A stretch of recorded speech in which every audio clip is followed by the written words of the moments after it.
What's going on, everybody? Welcome back to the channel, and if you're new here, welcome. I hope everybody's having a great day. Today we have another Versus. This time we're doing two very popular MMOs. We have the Elder Scrolls Online and New World. Now this may be a longer one, so let's go ahead and check out the game models first. So I wanted to start with the game model because I think it's one of the most important pieces when choosing an MMO to play, and you need to know how you will spend your time, figuratively and literally. Now, Elder Scrolls Online does have an entry cost for the base game. Normally, you can find it for about $20 or less. However, if you are a member of Game Pass, you do get the base game as a part of your subscription service.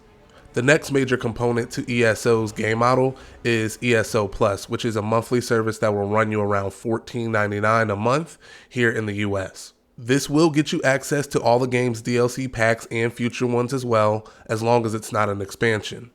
Some other perks include unlimited storage for crafting materials, and you get a monthly crown allowance, which is your premium currency, and a few other quality of life things. Now, personally, if you are new and you're just trying the game, you don't need this, but if you do plan on taking this game serious, the service almost feels mandatory. Even if you have the money to fork out hundreds of dollars on the previous DLC pack, the membership for the crafting bag is worth it alone.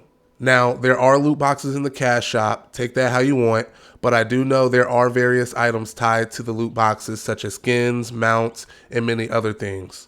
Outside of that, there are progression items such as XP boost, mount boost, and things of that nature that can be purchased. Now, with the Elder Scrolls model out of the way, let's check out New World. New World has a buy-to-play model. You can purchase the base game for around $40 US, and that'll get you access. New World is very straightforward with this model, and as of making this video, there are no additional subscriptions that go along with the game. Now, they do offer a cash shop, and I can say this with great pride, it is purely cosmetic. There's no pay to progress, there's no pay to win, or anything like that. I know that's crazy, right? But yes, we have an MMO in 2023 that has no pay to win elements. Now, upon doing more research, I did find out that New World is coming out with an optional season pass that has 2 reward tracks. One will be free and the other will cost. Now, it's said to be $20. If I'm wrong, please correct me in the comments below. But I'm going to assume they won't put any pay to win in that season pass, but you never know these days. Now that we've talked about the model of both games, let's jump into the game world. ESO's world is beautiful and visually appealing, especially in the newer areas. Now, the world is broken up into multiple zones that are all connected to one another, so traveling from one zone into another zone will net you a loading screen. I thought this was important to mention because some people prefer one seamless world. I'm one of those people, but I don't mind having loading screens in my game, but I do know for some it can break the immersion of the game world. Now, these environments or different areas of the map are very dense, they're lush, they're colorful, and they're just a joy to be in. The world really does feel alive. To add to that, the Elder Scrolls does offer a ton of things to do in every part of the map. This is a completionist dream. There are public dungeons, instance dungeons, world events, collectibles, and a bevy of quests scattered around for you to do. And I didn't even mention everything. If you're looking for novelty content, ESO offers it. Lastly, this is an honorable mention, but ESO's world does have level scaling, so no matter where you go, enemies will always be scaled to your level. I thought this was worth mentioning because it's something that can be annoying to some, but advantageous for others. I think that'll do it for now. Let's dive into New World. When you step into New World, you will be greeted by a gorgeous, seamless open world experience. It's like the true definition of a sandbox. You can go anywhere you want at any time. Now, unfortunately, there's not much to do in this massive world, whereas ESO is ripe with extracurricular activities, New World is the exact opposite. New World does have some collectibles scattered about and a few elite zones that you and a group can challenge, but that's about it. It's rather disappointing to see such a wonderful world lacking social events like world bosses and other social gatherings. There are a few NPCs that give out quests here and there, but that's about it. I think the best part of the world are the towns.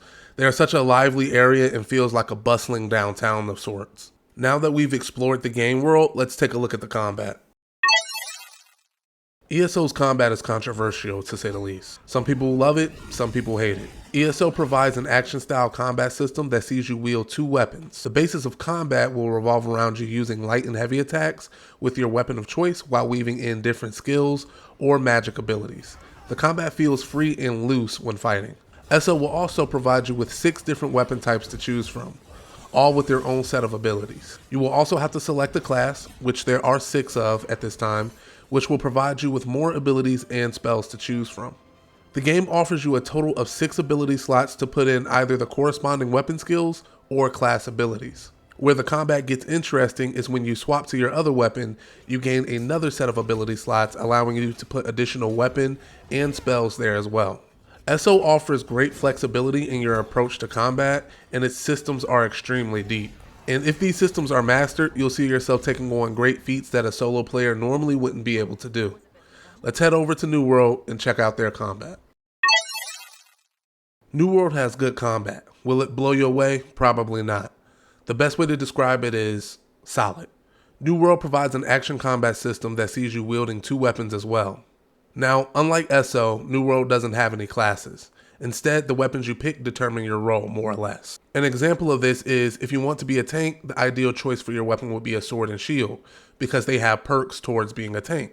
However, there are some things within the sword and shield that allow you to be a DPS as well.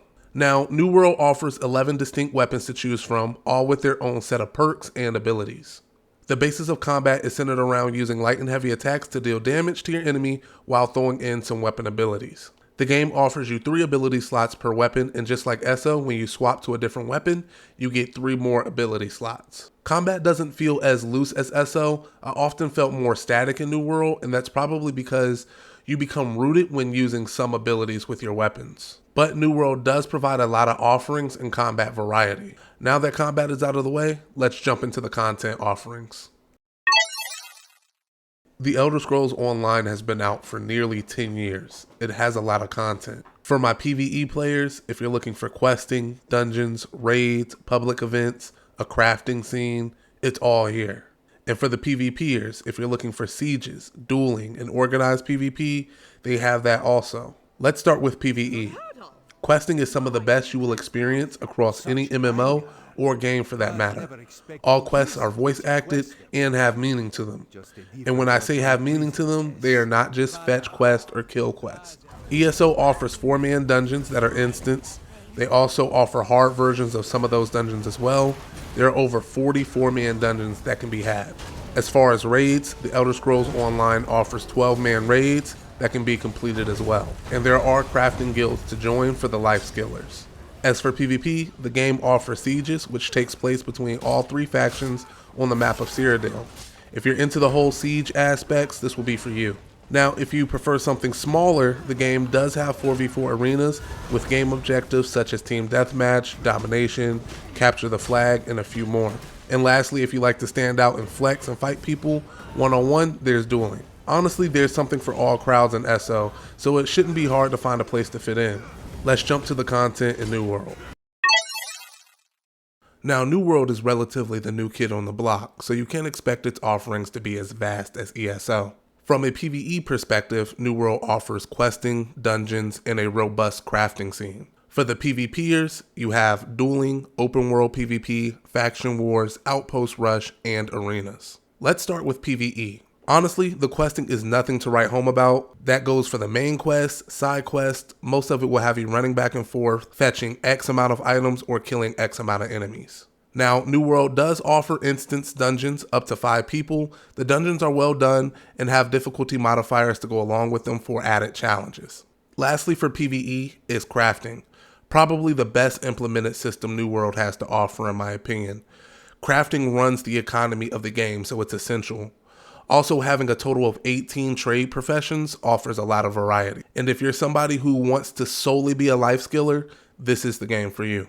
Now, on to the PvP. Let's start with the open world PvP. It is a flag-based system, so it really takes 2 to tango. So you don't have to worry about being griefed while trying to get things done. Next is the Faction Wars, which is a 50v50 war between 2 of the 3 factions to gain territory over a part of the map.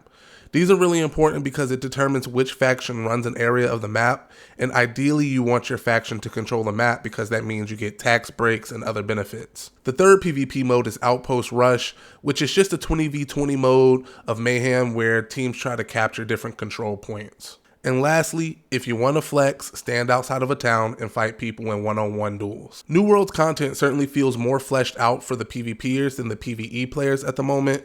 Something to keep in mind that this game is still very young, and I'm sure it will flesh out its PvE offerings as they approach their full second year of release. Now that we've seen the combat, we've seen the world, we've seen what content these games have to offer, let's go ahead and wrap this up. Overall, I think you have two really good MMOs that you can sink tons of hours into. I think it really comes down to personal preference. I believe New World offers a better PvP experience, while the Elder Scrolls Online offers a better PvE experience. If you're someone who wants the best of both worlds, ESO is the way to go. Now, I know I could have went a lot more in depth, but I really wanted to keep this surface level, as I didn't want to be here all day. This video really just serves as a basis for trying to decide between the two. As for me, I have sunk tons of hours into both games. I think ESO overall is the better MMO at the moment, but I prefer to play New World due to the combat. But enough of what I think. I'd love to know what y'all think in the comments below. What did you think about this versus video? Which game do y'all like better and why? Have you ever played these games?